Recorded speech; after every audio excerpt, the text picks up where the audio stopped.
I've been told that I can come across more intensely than I realize. At least that's what my wife Betsy tells me after 12 and a half years of marriage. And as an Enneagram 8, I've learned that it's a common problem with people who have my personality type.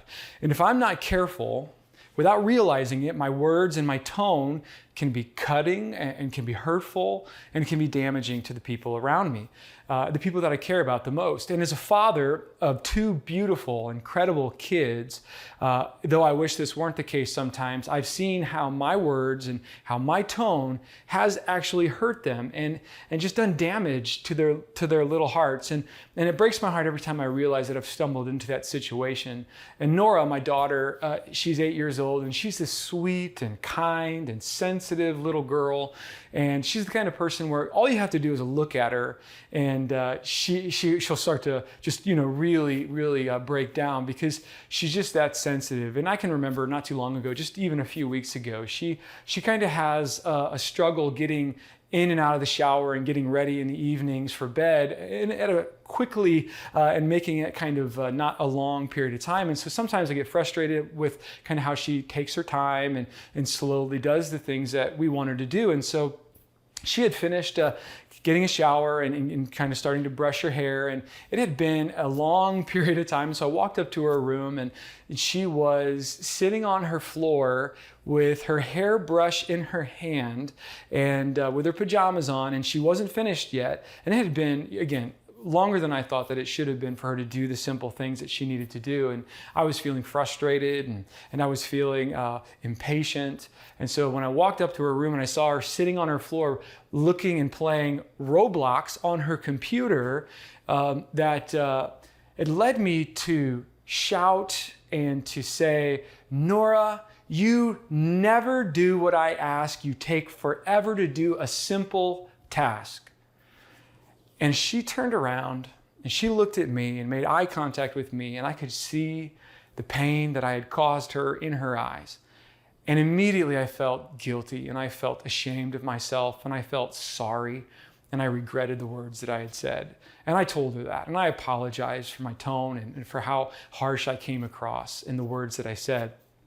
But maybe you can relate. Maybe you've seen the power that your words have to cause hurt and damage to people in your life that you care very much about. On average, we would say about 15,000 words per day. And I wonder in our lives how many of those words are helpful and how many of those words aren't. How many of those words are life-giving and how many of those words are void of the life that we want to give and create and help those around us experience. Last week we said something just pretty simple and practical. We said that words can either damage or direct our lives. And they can also either damage or direct the lives of the people that are around us. And God inspired a man named Solomon to write these words down for us in the scriptures. He says that the tongue has the power of life and death. And those who love it will eat the fruit of whatever the words are that you speak. And so another version of that, another translation of that same verse comes from the Message paraphrase of the scriptures. And it says this, it says, words kill, or words can give life. They're either poison or they're fruit, and you get to choose which one. And so last week we talked about the power that our words have, that we speak and that we believe and we listen to and believe about ourselves. And the reality is that for most of us, we struggle to think positively about ourselves, life-giving thoughts about ourselves. And as a result, the way that we think about ourselves doesn't only impact us and the way we see ourselves, but it impacts the way we see others and the way that we speak to them. I mean, most people have an absence of life-giving words or a healthy ideal of who they are. And as a result of that, they can be critical of others in their life too, because they are probably their own worst critic. We need more encouragers in our lives, not more critics. And so how do we break the negative cycle that words have in our lives to do damage when we really want them to build and create and direct? And if words either direct or damage, then how do we avoid the damaging stuff and lean more into the directional part, into the helpful stuff? And that's what I want to talk with you this morning as we kind of wrap up our two-part conversation called Speak Life. And last week I challenged you in your life to let go of the words that maybe others have spoken over you, or that you think about yourself based on your own fears and insecurities, those things that aren't life-giving and do not help you become the better version of yourself, the better spouse or parent or person or follower of Jesus. And instead leave all those things behind and lean into and listen to what Jesus says about you and how much greater and better that is than what you may think or say about yourself. And regardless of whether you're a church person or not, Jesus has a lot of life-giving things he wants to say to you, that he wants you to listen to and to believe. And his words, when he lived among us and walked on the earth, it changed lives. It radically reformed people like Peter and Paul and Mary Magdalene and Matthew, as we talked about last week. When we're willing to believe and lean into what God thinks about us and says about us, it will show us something better than what we've thought about ourselves. It will show us a hope and a future that could set us free from what we struggle with. But a lot of us really struggle with these life-giving kinds of words and thoughts about ourselves because damaging words have defined us in our life. Maybe it was spoken by a friend or a family member, or maybe it was a church leader, a pastor maybe, it's some experience that you had with a Christian. But for many of us, we're uncomfortable hearing and believing good, positive, life-giving things when it comes to who we are. But that's exactly why Jesus came, speaking life-giving words, words full of grace and full of truth that could change our lives, has the power to revolutionize everything about who we think we are, who we are, and how we make the people around us feel. And so with regard to this issue of the words that we speak, Jesus has something to say that could help you and could help me this morning if we're willing to lean into that. If you struggle to speak life-giving words, then listen to what Jesus says. Whether you're a church person or not, this might help you. Jesus says a good man, a good person, brings good things out of the good stored up deep in their hearts. So the good comes out and it impacts people around them in a positive and a good way. He says, but an evil man, he brings evil things out of the evil stored in his heart. So what's inside is going to come out. For out of the mouth, for the mouth speaks what the heart is full of. Out of the abundance of the heart, one version says, your mouth will speak. So we see this principle at play, no matter who we are, no matter what we believe about God, that what comes in must go out. You know, what goes into our hearts and into our minds and into our spirit and soul will come out eventually. So if we listen to life-giving words and choose to trust and believe those over our own fears and insecurities, over lies, over criticisms that maybe others have spoken to us, then the truth of what God says will set us free, and we'll be in a position to speak in that kind of a way to those around us. The good will bring good. But if we don't, and the bad is what we hold on to, then that's going to come out. Whatever's inside of us is going to come out. And so if you, like I do sometimes, struggle to speak the kind of life-giving words to the people around you, then maybe the real issue is going on deep inside of your own heart. At least that's what Jesus thinks. And I think he's a pretty smart guy. So I think maybe we could listen and learn something from that. Because we want to do something better when it comes to the people we care about the most, don't we? Than damaging them and hurting them and harming them. And so even if you're not a church person watching this morning, I think we all agree we want to have a better impact on the people around us. So how do we do that? Well, somebody who knew Jesus better than most observed firsthand how Jesus lived his day-to-day life. It was his little brother, his half-brother, James. James grew up with Jesus, watching him every single day, interacting with people, speaking to people. He watched how Jesus handled himself, the tone and the words that he used. And here's the advice that James would give you and give me when it comes to how we should speak to those around us. If we want to be able to speak more like Christ, more life-giving, more life-honoring words, regardless of whether we're a church person or not, then we should all aspire to be like this. James says that every single one of us should be quick to listen, we should be slow to speak, and even slower to become angry. So he shows us this process, and I don't want you to miss what he's saying. When it comes to how you speak and the way that you should speak, he says you should be very careful. You should be careful, because if you're not careful, then you're going to say something you regret. Just like I said to my daughter that evening in her bedroom.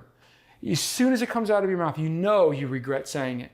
It's not helpful. It's not loving. It's not directing them towards something better. It's damaging and it's hurtful. And that's the part that I think every single one of us watching this morning can relate to. We need what James says is a filter. And I brought with me this brand new filter for my Ford Edge.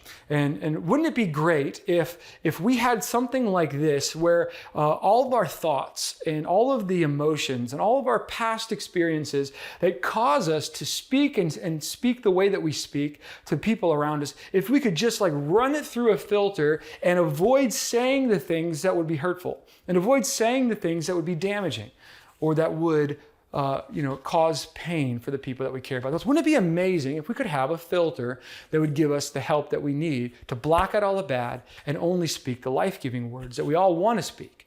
And this is what I want to talk about for the remainder of our time this morning, because I think a lot of our problems in life when it comes to the people that we care about the most is that we don't have a filter. We don't have a filter when it comes to what we're feeling. And so we speak out of those emotions and out of those feelings rather than out of wisdom. We don't have a filter when it comes to our hurts and our wounds from the past. And when something happens that triggers that and kind of makes it feel the same, we don't have a filter that blocks that and helps us to not say the things that we are defensive about or angry about. And we could speak out of pain and out of hurt, and that can be very dangerous and very damaging. If your car doesn't have one of these, then your engine is going to run into a lot of problems. But similarly, in our lives, if our mouths and our minds and our hearts don't have one of these, then we're going to really do some damage to the people that we love the most. And so this morning, for the remainder of our time, I want to look at some advice that the Apostle Paul gives us that will help us know how to build some healthy filters for our words when we speak to the people that we love. And his life, Paul's life, was transformed by Jesus in a way that was unparalleled with anyone else in the New Testament. The life-giving words that Jesus spoke over Paul, what Jesus saw in him, was beyond his past, beyond his mistakes, beyond his greatest fears and failures. Jesus' words to Paul cast a greater vision for him and for his future than he could have ever imagined. And Paul was never the same again as a result of the things Jesus said and did in his life. And so the former persecutor of the church, who, as the scriptures say, breathed out violent remarks against the church and against Christians, he becomes a Christian. He becomes one of them, one of their greatest leaders. And here's the advice that Paul would give to us if we are running into problems with the words that we're speaking. And the context of what we're about to read together is over conflict happening in a local church, in the church of Philippi. There were two women, Euodia and Syntyche, which are phenomenal names if you're wondering what to name your child. There are two wonderful options right there for you. But so these two women were godly women, but apparently they weren't getting along, and they were having some arguments and conflict, and there was division in the church. And so when Paul hears about the division and the conflict that these two people are having with one another, he writes to them, pleading with them to have unity and to work it out and to make it right and to give grace and to forgive one another.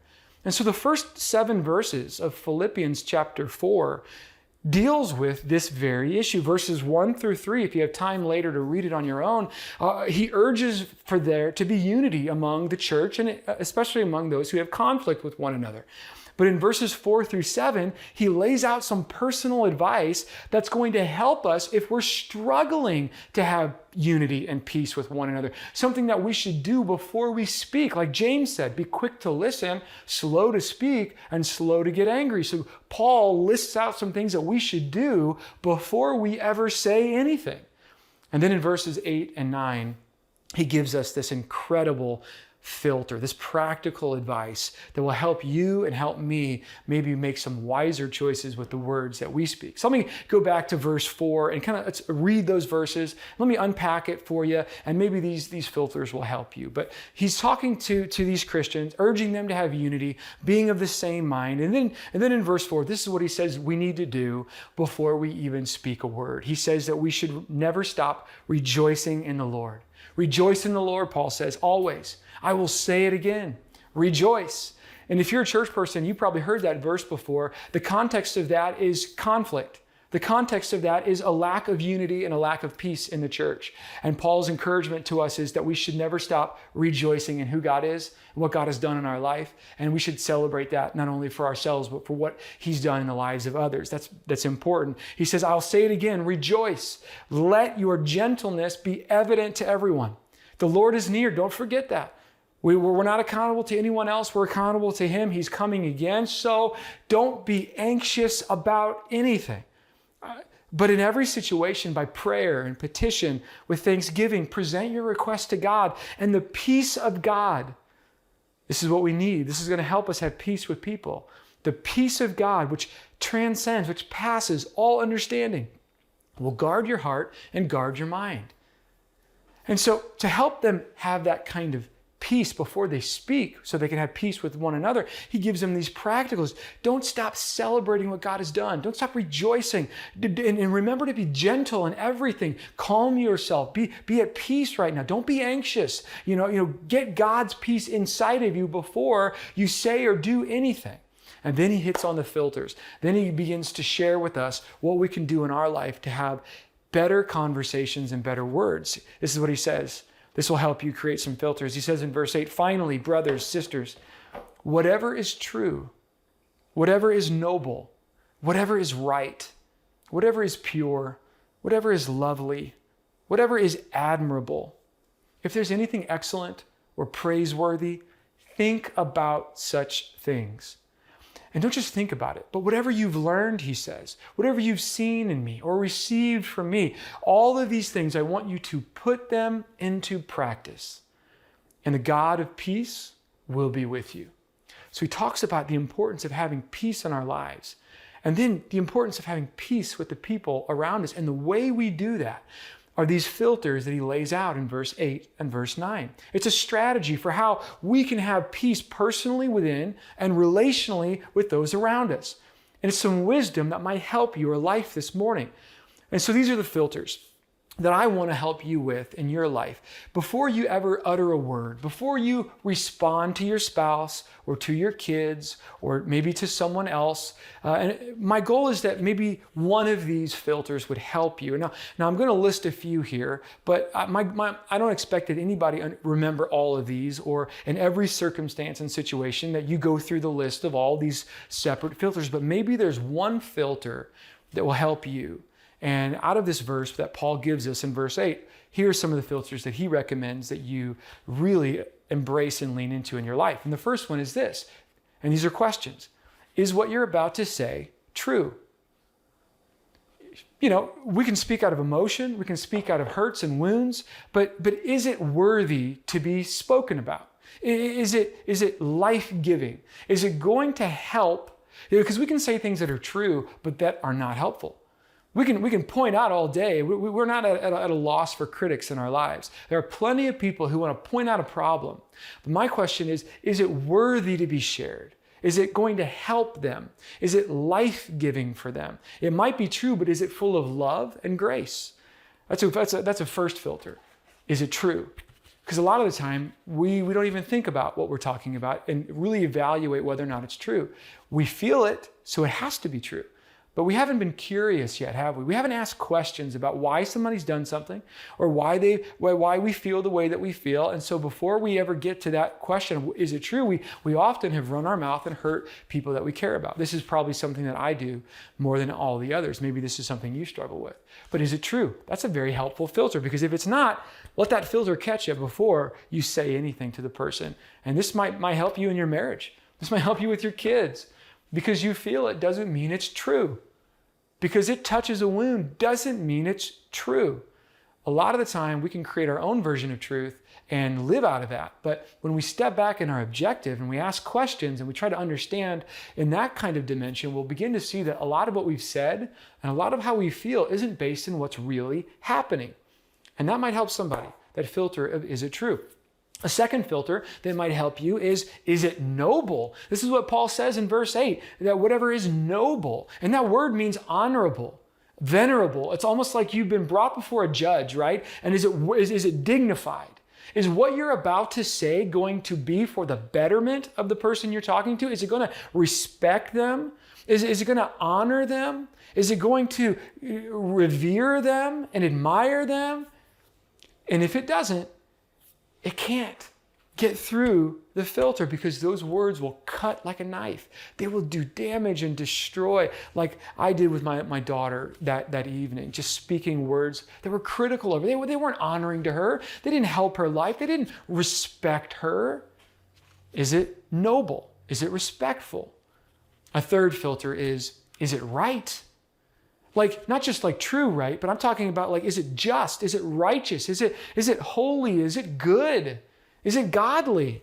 Is what you're thinking and what you're feeling and what you're about to say, would God say it? Would Jesus say it? I mean, that just convicts, me all day long. A lot of what I say may not be something at all that Jesus would say to someone. So it checks us, doesn't it? It stops us. It pauses. It's the filter that we need. Is it righteous? Is it right? Is it going to help them? Is it godly? Would God say it? Paul says, hey, we should think about these kinds of things, because what we think about is going to come out of our mouths.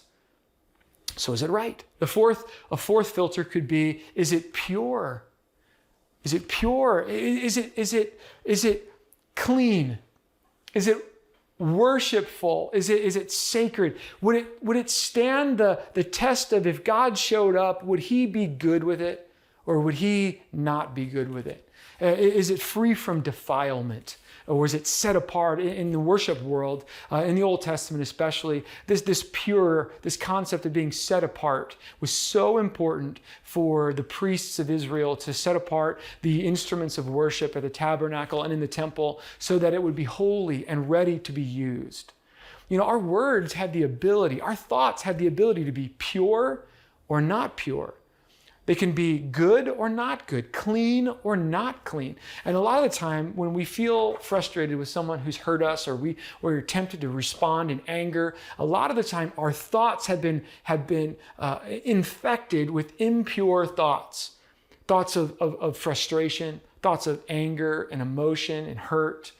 And when we're not thinking clearly and cleanly in that sense, we are attaching motive to people, and we are going to respond, and we're going to step up, and we're going to fight back. And that concept, that idea of, is it pure, might be the filter that somebody here needs.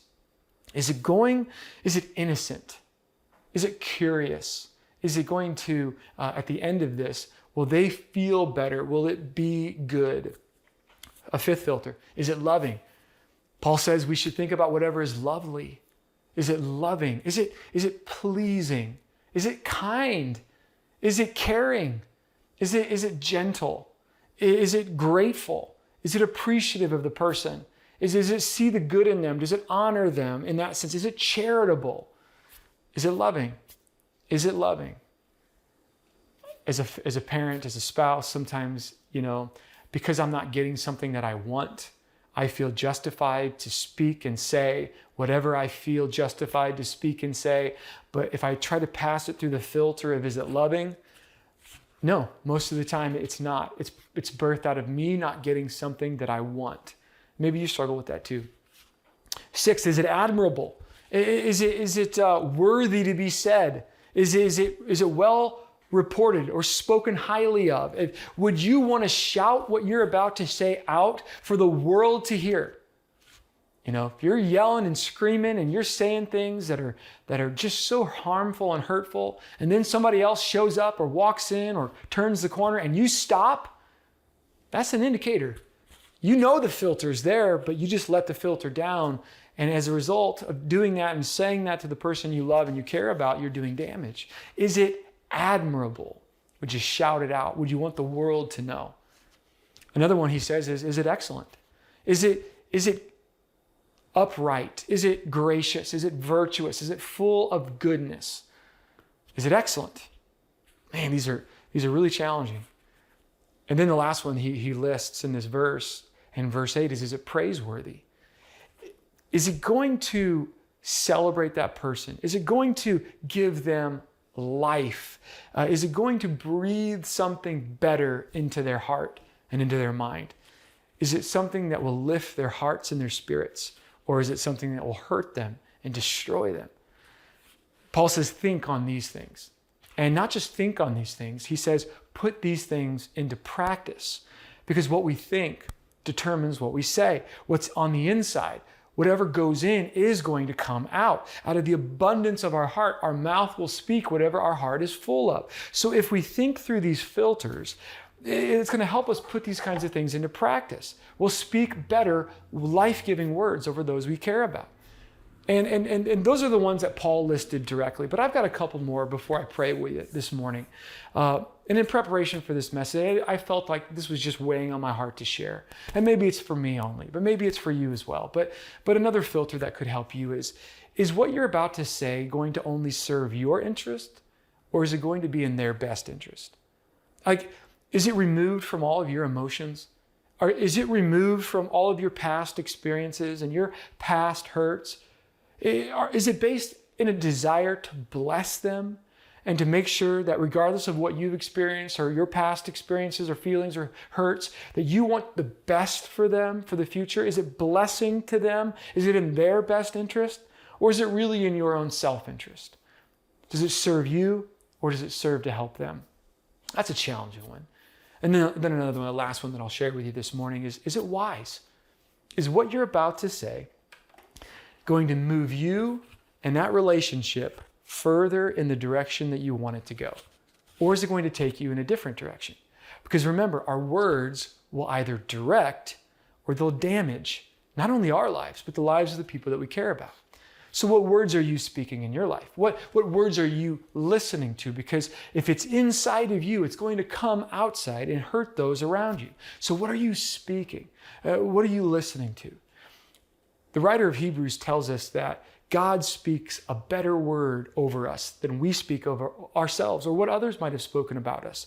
And when you hear something life-giving, you cling to it. You want it. You want to share that with others. You want them to feel what you feel. So maybe right now your relationships are struggling. Your words have brought pain, done damage.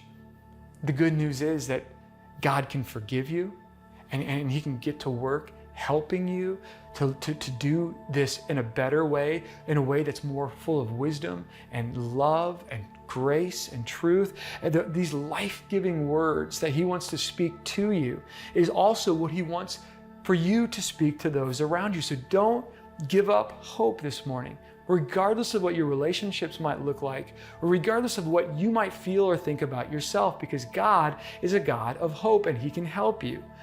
And you're not defined by what you've done. You're not defined by your past. You are defined by the God who says He loves you enough to send His Son to die on a cross and raise from the dead to give you power to live a life you never could live on your own.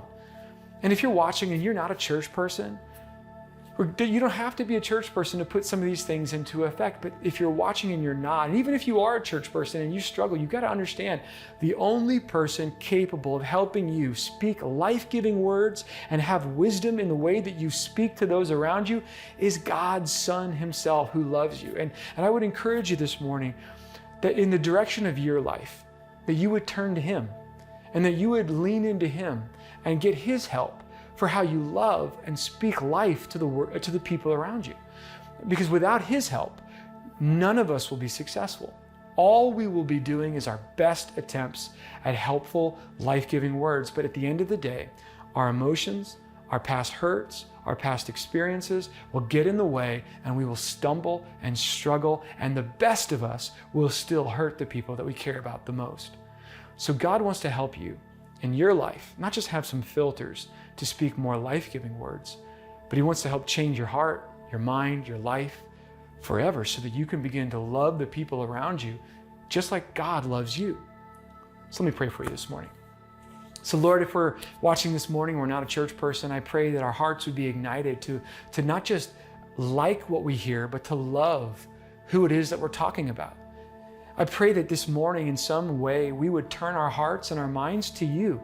And that if for the very first time somebody watching would say, Jesus, I need your help, not just to fix my marriage or fix the relationship I have with my kids, not just to forgive me for the things I've said and done, but God, would you come into my life and forgive me of all my sins, of all my bad choices, of everything that I've done that has hurt you and hurt people that I care about. You, God, I pray that someone today would admit and confess that you are the Savior that they need, the God who they want to follow because you're the God who loves them. And I pray that that act of faith, that declaration of I believe in you and I need your help, please come. Please save me. Please forgive me. That it would be powerfully significant to change a marriage today, to change a family today, to change someone's life today. I pray that regardless of who we are or what we might believe about you, that we would turn our hearts to you, that you would inspire us to live our lives more like Christ. If we're watching and we're a church person, I pray that we would speak to the people around us. If we are a follower of Jesus, regardless of whether we've been one for years or whether we've been one only recently, that our lives would be more like your life, Christ. That you would give us the wisdom to speak loving and life-giving words to people. That we would have the impact that you had. That people would want to be around us because of the way we make them feel. And the words that we speak would ignite something in them to believe something better about themselves, something that you believe about them, that we would be the kind of people who would be able to speak life and cast a greater vision and a better word over people than maybe what they feel about themselves or what others have said. I pray, give us the wisdom to know how to live this out and the courage to speak life-giving words in our relationships, to ourselves, to listen to what you say and to speak the truth in love. The words of life that Jesus, you speak to us, help us to speak those to the people around us. I pray it in your name we pray, Jesus. Amen. Hey, thanks for joining us this morning. We are excited to regather at Newmark Middle School on November the 8th. But until then, join us next Sunday for Hope Church KC online. I hope you have a great week.